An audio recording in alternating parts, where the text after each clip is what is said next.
Que le Seigneur vous bénisse. Amen. On va regarder dans l'évangile de Jean un texte qui se passe juste avant Pâques, que j'ai déjà médité dans le passé, sur lequel on ferait bien de s'arrêter. Évangile de Jean, chapitre 13. Vous connaissez l'histoire du lavement des pieds? Jean 13, verset 1er.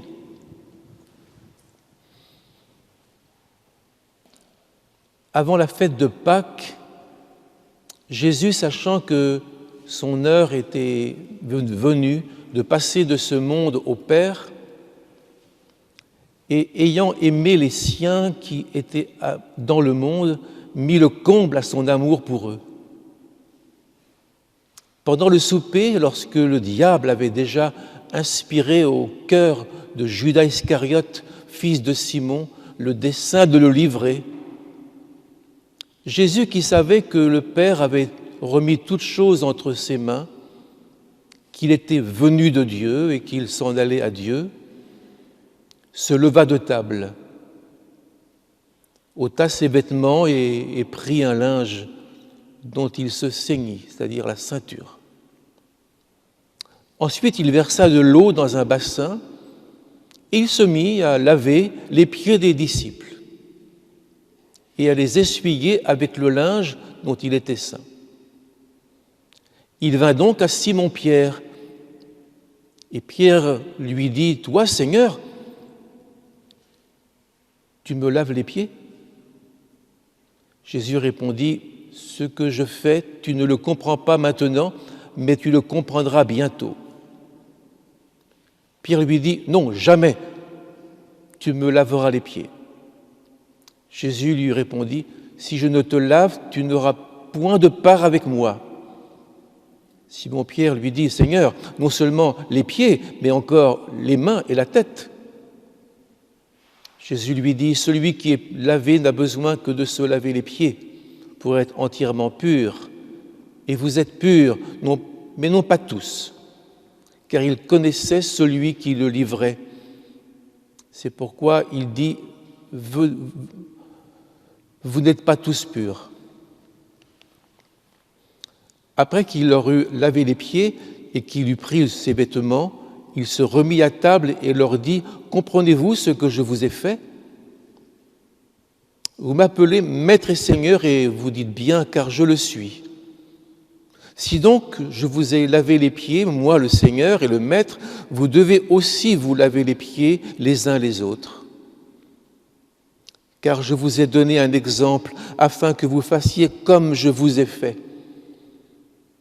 En vérité, je vous le dis, le serviteur n'est pas plus grand que son maître, que son Seigneur, pardon, ni l'apôtre plus grand que celui qui l'a envoyé.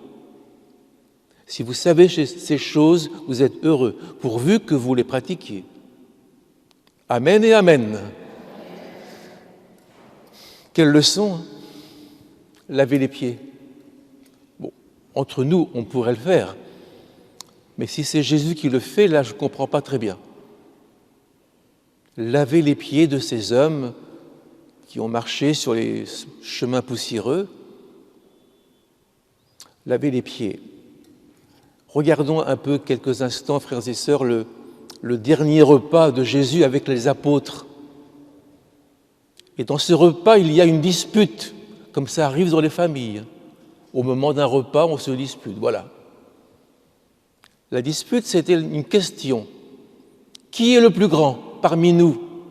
Jacques, Jean, Pierre, Philippe? Qui est le plus grand? Il y a un autre problème, ils ne le sentent pas. Quand on se dispute, il y a un autre problème qui se glisse. Le diable. Pendant qu'ils se disputaient, le diable a inspiré dans le cœur de Judas de livrer Jésus. Il ne faut pas se disputer, sinon le diable rôde comme un lion rugissant ou un serpent fuyant. Deux mondes s'affrontent là, les apôtres et puis Judas. le diable. Alors, pourquoi il est parlé du lavement des pieds? C'était une coutume juive. À chaque repas de famille, chaque repas de chaque jour, il y avait un serviteur ou un esclave, on disait esclave, mais en fait c'est un serviteur, qui lavait les pieds des invités. Alors là, Jésus, il est descendu dans la faiblesse. Il est descendu au rang des esclaves, au rang des serviteurs. Personne n'avait pensé à cette politesse de l'époque. Personne n'avait pensé à laver les pieds des autres, parce qu'on lavait les pieds des invités et de Jésus qui était invité. Alors Jésus s'est levé au milieu du repas. Il s'est levé et puis là, il a pris une bassine et puis il a pris de l'eau et il a mis une ceinture un linge autour de ses reins. Puis il a commencé à laver les pieds des apôtres. Surprise des apôtres. Et comment? Comment cette surprise, en effet, lui, le Seigneur, il a enlevé le vêtement, Jésus a enlevé son vêtement de dessus, un manteau, une grande robe. Il a enlevé ce vêtement de dessus et donc il a gardé les vêtements de dessous, c'est-à-dire une tunique, la tunique de l'esclave. Comprenez-vous? Jésus enlève ce qui marque la dignité d'un homme, son manteau. Il enlève ce qui marque le rang, la classe. Il n'a que sa tunique d'esclave. Il dépose ses vêtements. Alors le mot dépose ici, je l'ai souligné parce que on avait étudié ça quand on avait fait l'évangile de Jean avec les mots grecs. Il dépose, et ce mot déposer, on le trouve deux fois. Une fois, on le trouve à propos des vêtements, là, et une autre fois, quand Jésus dit « Je vais donner ma vie, je dépose ma vie ». Donc le geste de Jésus dans cette histoire, quand il va enlever son vêtement de dessus, sa robe, ça représente sa mort. Il enlève deux vêtements, ça représente le don de sa vie pour sauver ses disciples. Il a ôté son manteau, ça veut dire il a enlevé tout signe de pouvoir. Le manteau, c'était beau. Il a enlevé tout signe d'autorité. Il a révélé ce jour-là sa gloire. Pas la gloire comme à la transfiguration, la lumière, là.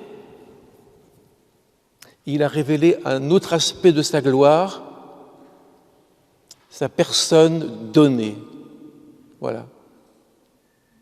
Nous, on verrait surtout l'éclat, la lumière, la force. Jésus nous montre un aspect de sa personne, c'est sa vie livrée, donnée, sa mort. Mais en faisant ça, il va montrer aux disciples que l'abîme, le fossé qu'il y avait entre lui et nous est franchi. Il vient maintenant chez nous. Il se met à nos côtés. Je ne vous appelle plus serviteur, mais je vous appelle ami. Un ami, c'est qu'il y a une dépendance mutuelle. Je veux vivre avec toi. Je ne peux pas vivre sans toi. Voilà, on ne peut pas. On est ensemble. On a besoin de l'autre quand on s'aime. Forte raison dans un couple. Jésus enlève son manteau, il devient un esclave aux yeux des apôtres. Il enlève tout ce qui empêche la communion, la relation. Il lave les pieds. Et il arrive à Pierre. Pour l'instant, personne ne bouge. Il se laisse faire. Tu vois, pour eux, c'était un peu naturel. Ouais, voilà. Et il arrive à l'apôtre Pierre. Alors, pour laver les pieds, je l'ai fait dans ma vie souvent, il faut, pas seulement les miens, mais les autres, il faut se mettre à genoux. On s'abaisse pour laver les pieds des autres. Il arrive à Pierre. Je vous répète, personne n'a dit « Seigneur, qu'est-ce que tu fais ?» Mais voyons, ce n'est pas à toi de faire ça. Personne n'a dit ça. C'est Pierre qui l'a dit le premier. Pierre a résisté. « Non, Seigneur, tu ne me laveras pas les pieds. » J'aurais dit la même chose. Cette résistance, en fin de compte, elle n'est pas surprenante et elle est un petit peu en chacun de nous. Cette résistance, imaginez si Jésus lavait votre linge sale, si Jésus lavait vos toilettes, si Jésus lavait votre maison, le ménage, les travaux, qu'est-ce que vous diriez? Non, Seigneur, ce n'est pas à toi de faire ça, c'est à moi de le faire.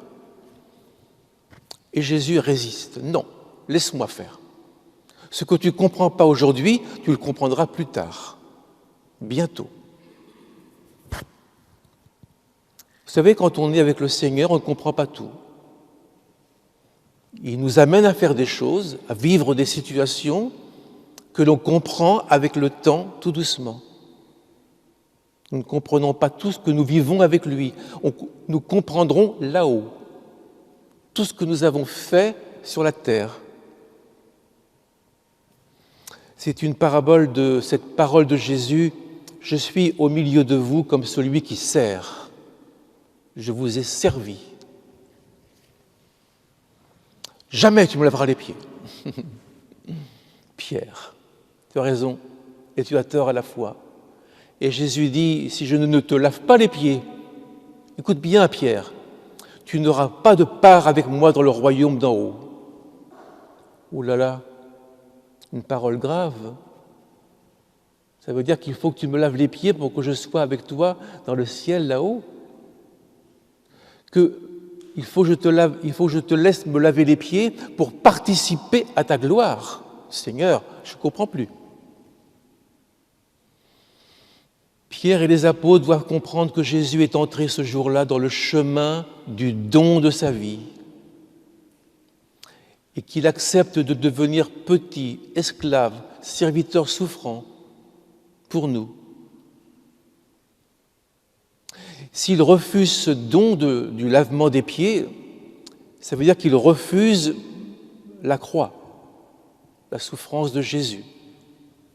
Et s'il n'accepte pas la souffrance de Jésus pour lui, alors il ne pourra pas entrer dans le royaume de Dieu. C'est grave ça. Il faut que Jésus nous lave. Il y a un spirituel qui dit ça. Que Jésus nous lave par son amour et son sang, afin que nous puissions entrer avec lui là-haut. Refuser le don qu'il nous fait, ce lavement des pieds, c'est finalement refuser le royaume. Refuser la mort de Jésus, c'est refuser la vie avec Jésus. Pierre a compris. Alors il dit, Seigneur, si c'est ça, lave-moi totalement. Lave-moi la tête, les pieds, les mains, tout. Comme Pierre exagère toujours un peu. Pierre a compris et en fin de compte, il veut une purification totale. Il ne veut pas seulement qu'on nous lave les pieds, mais il dit, Seigneur, si c'est ça, ce qu'il faut faire pour aller au ciel, oui, Seigneur, lave-moi. Purifie-moi totalement. Mais pourquoi il parle de la tête et des mains? Peut-être que les plus grands instruments du péché sur la terre, c'est la tête et les mains. Moi, je crois. Parce que dans la tête, il s'en passe des choses. Dans nos rêves, dans nos pensées, dans notre désordre, il s'en passe des choses. Et puis les mains, avec les mains, on peut blesser, on peut voler, on peut tricher, on fait toutes sortes de choses avec les mains. Seigneur, les mains et la tête. Ça veut dire que, après que je t'ai pardonné, Pierre, il te faudra que tu te laisses purifier par moi tous les jours. Parce que tous les jours, on a besoin d'une purification, d'un pardon. Tous les jours, je dois dire dans ma prière, pardonne-moi mes péchés. Comme nous pardonnons, c'est nous, pardonne-nous nos offenses, comme nous pardonnons à ceux qui nous ont offensés. Chaque jour, je dois passer sous la purification de Jésus. Je dois faire un examen de conscience. Je dois examiner qu'ai-je fait aujourd'hui, qu'ai-je dit aujourd'hui. Est-ce que j'ai été vraiment un chrétien, un chrétien qui aime Jésus, qui fait ce que Jésus demande? Alors Jésus lave les pieds de Pierre. Et puis il demande à tous ses disciples de faire la même chose. Si vous ne vous lavez pas les pieds tous, allez, vous ne pourrez pas aller avec moi. Voilà, nous avons là une leçon d'humilité. Jésus est descendu, une leçon de service. Les apôtres doivent aussi se laver les pieds les uns les autres. Ce n'est pas facultatif. Jésus ne dit pas si vous pouvez, si vous voulez. Vous devez vous laver les pieds. Ça veut dire vous devez vous pardonner. Vous devez vous laver. Vous devez enlever le mal qui est dans vos pensées et dans vos mains. Alors, on ne répète pas le même geste. On ne lave pas les pieds ici, bien sûr. Mais ce commandement, vous devez vous laver les pieds les uns les autres, ce commandement, je pense qu'on l'accomplit dans tous les petits actes de la vie, tous les petits actes concrets, humbles, dans nos relations avec les autres. Ce sont tous les gestes banals de la vie quotidienne, des petites choses qui font du bien aux autres, des petites choses qui nous élèvent. Vous êtes heureux si vous savez ces choses, vous êtes heureux. C'est une béatitude, c'est-à-dire la promesse que Jésus va nous donner une joie si nous savons donner de la joie aux autres. Vous êtes heureux, béatitude. La relation avec les autres permet d'accueillir le Seigneur qui donne sa joie. Si je ne suis pas en relation avec les autres, en bonne relation, je ne suis pas chrétien. Je crois l'être, mais je ne le suis pas. Donc il faut que je me ressaisisse. Si je ne suis pas près des autres, si je ne suis pas au service des autres, je ne suis pas un chrétien, je suis un égoïste qui ne voit que son salut. Mon salut est aussi avec les autres. Alors, que signifie ce lavement des pieds? C'est l'état d'esprit du royaume de Dieu, voilà. Dans la maison de Dieu, on apprend à s'humilier, à s'abaisser, à renoncer. On apprend que le plus grand est serviteur des autres. Sinon, on est des petits princes. Pas le petit prince de Saint-Exupéry. On est des petits princes qui n'entreront pas dans le royaume de Dieu. La nouveauté que je vois ici, c'est que Jésus est à genoux. Ça, c'est incroyable. Jésus est à genoux devant ses apôtres. Il est plus petit qu'eux. Quand on est à genoux, on est plus petit que celui qui est devant nous. Et là, le Seigneur ne peut pas se défendre. Il est plus petit. Il nous fait comprendre la croix, où le Seigneur s'est abaissé jusqu'à mourir. Il nous fait comprendre comment Dieu nous aime. Dieu s'est humilié, abaissé, anéanti, vidé. Ça, c'est le mot en grec. Il s'est vidé de sa gloire, de sa splendeur, de son autorité. Et il entraîne les apôtres à aimer aussi. Rappelez-vous que Jésus, il a été aussi, on lui a lavé les pieds avec les larmes d'une femme qui pleurait sur ses fautes. Elle a lavé les pieds de Jésus. Elle a mis du parfum après sur les pieds de Jésus. Il faut que dans toutes nos relations avec les frères et sœurs, nous soyons humbles. et que nous nous rendions des services répétés, s'interrogeant, s'inquiétant, se posant des questions. Comment va-t-il? Comment va-t-elle? On est là dans un souci. Être chrétien, ça ne veut pas dire que j'ai plus de soucis. J'ai plus de soucis qu'avant. Parce que j'ai le souci maintenant des autres qui me côtoient, qui sont près de moi. Et quand il ne va pas bien, je dois le ressentir. Comme la mère qui ressent les douleurs de son enfant, les cris de son enfant. Je pense que Jésus, quand il a lavé les pieds des apôtres, il devait les regarder tous dans les yeux. Pierre, Jacques et Jean, Philippe, Barthélemy, Matthieu, Simon, Thaddée. Oh, il devait les regarder. Il devait y avoir un échange d'amour et peut-être même un signe d'adieu. Parce que Jésus savait que c'était la fin, un signe d'adieu. Il touche encore. C'est important le toucher. Parfois, on ne se touche pas la main. Bon, il y a eu le Covid, bien sûr, mais il faut que le toucher va représenter un geste de communion, un langage qui n'est pas verbal, mais avec la main, avec une poignée de main, avec une main tendue pour faire quelque chose pour les gens. Il y a vraiment beaucoup d'amour qui passe. Il faut rejoindre le corps, il faut rejoindre les besoins des autres, avec simplicité, avec douceur, tendresse. Jésus nous rejoint de la même façon tous les jours. Tous les jours, il comprend tout ce que vous vivez, tout ce que vous faites, tout ce que vous ne faites pas, tout ce que vous regrettez. Il comprend tout parce qu'il est à côté de vous. Son cœur bat à l'unisson, avec l'unisson du vôtre. Il faut rejoindre le corps des autres. Le pardon qui donne la vie est représenté sous forme de l'eau. L'eau qui lave. Signe de purification, l'eau. Signe de la purification quotidienne. Pour s'approcher du Seigneur, il faut donc être auprès des frères. Si quelqu'un dit « j'aime Dieu » et qu'il n'aime pas son frère, c'est un menteur. Et vous savez que les menteurs n'hériteront pas le royaume de Dieu.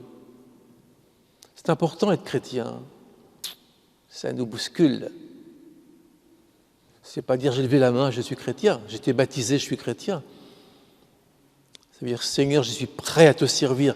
De quoi as-tu besoin? Que faut-il que je fasse pour être à tes côtés comme un serviteur utile? Avez-vous remarqué que Jésus ne délègue pas le lavement des pieds? Il n'a pas dit, toi Pierre, toi qui es toujours le premier, lave-leur les pieds. Il dit, je vais leur laver les pieds. Il n'a pas désigné une servante qui passait par là. Il n'a pas payé une jeune femme au père, là, pour qu'elle lave les pieds de ses apôtres. Il a dit, je vais le faire. Il ne délègue pas. À force de déléguer, on ne fait plus rien. Je délègue, puis tout le monde fait tout ce que moi je dois faire. En fin de compte, je ne fais plus rien, je suis un Manitou qui manie rien d'ailleurs. Ce n'est pas une loi rigide, vous savez, ce que je vous dis ce matin. C'est une loi de liberté. Chacun est appelé à descendre. Vous devez, mais chacun le fait de bon cœur. Frères et sœurs, j'ai presque fini. Que Dieu vous bénisse. Amen.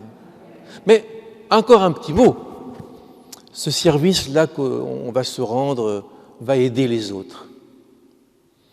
Les forts vont descendre pour élever les faibles. Parce que nous sommes tous appelés à vivre ensemble. Et chacun a une place d'honneur. Et chacun va recevoir quelque chose qui va lui permettre d'effacer ses complexes, de ne pas se croire en compétition. Ça va enlever la jalousie, ça va enlever l'exclusion. Chacun a une place d'honneur. Chacun a une place d'honneur. Le plus faible est honoré. Là, c'est le symbole du lavement des pieds. Dans l'Église, il n'y a pas de première place. Et il n'y a pas de dernière place. On est chacun avec le Seigneur, c'est tout. Amen. Je prie le Seigneur pour vous, pour que nous passions ensemble ce chemin vers les autres. Ce petit bout de chemin qui parfois est difficile. Souvent j'ai entendu des prières, Seigneur, pour toi j'irai au bout du monde. Est-ce que tu peux aller visiter la sœur là-bas qui est à 200 mètres de chez nous? Oh non, je ne peux pas, je n'ai pas le temps. J'irai au bout du monde. Mais ce n'est pas si facile que ça. Alors je prie le Seigneur, Seigneur, aide-nous dans ce service humble, des petits services rendus, du souci que nous avons pour les autres. Pas seulement de faire des grandes choses, mais un souci qui va les soulager, qui va les élever, qui va les mettre à la bonne hauteur. Seigneur, aide-nous à bien regarder les autres quand ils ne se font pas connaître, quand ils ne se font pas remarquer. Nous voulons les remarquer et ressentir tout ce qui en eux est un abandon des autres, un chagrin, une détresse, une peine cachée. Merci pour ta parole de ce matin. Amen. Amen.